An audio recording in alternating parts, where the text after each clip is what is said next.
The rivers dried. The skies withheld their rain. Across the eastern Mediterranean, fertile farmlands cracked under the scorching sun. The wind carried only dust. Entire harvests failed year after year.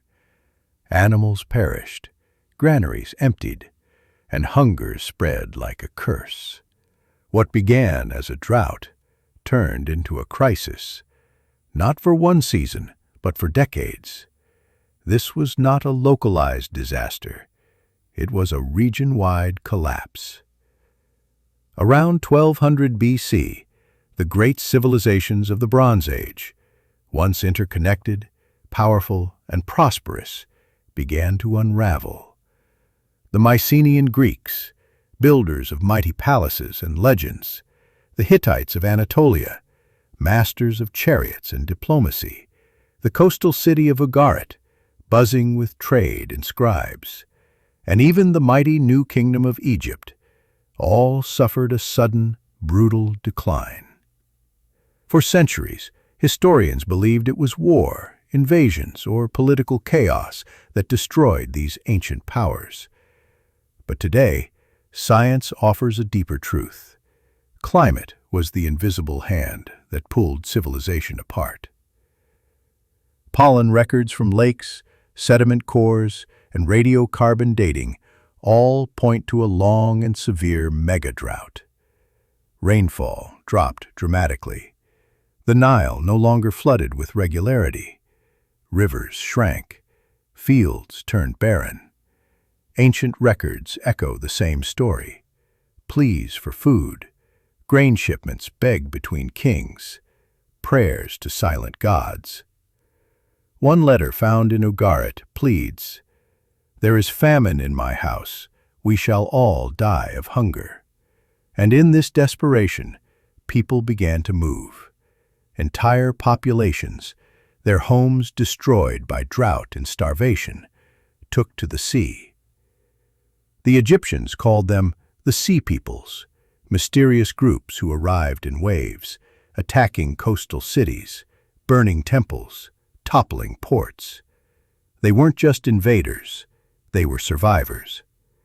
The collapse was systemic. Trade routes that had endured for centuries vanished almost overnight. Economies crumbled, writing systems disappeared, cities were burned and never rebuilt. Hattusa, the Hittite capital, was abandoned. Ugarit was destroyed and buried in ash. Mycenaean Greece fell silent. Even Egypt, though it survived, never returned to its former glory. The great rulers of the late Bronze Age could build temples, command armies, and speak to gods, but none of them could make it rain. They were powerful, but not stronger than the sun. As the drought deepened and wars spread, people lost faith, literacy declined, art faded, trade died, and in its place came centuries of silence, an age without books, without kings. The sun, giver of life, can also bring destruction. All it takes is a subtle shift, a few years without rain, a few degrees of warming, and the complex systems we depend on begin to fail. And now, in our own time, the signs return. Rivers shrink again. Forests burn. Crops fail in nations once fertile. People begin to move, fleeing droughts and heat waves from the Sahel to Central America. Once again, leaders argue, economies strain.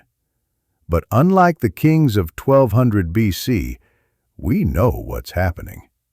We can measure it, we can see it, and yet many still turn away.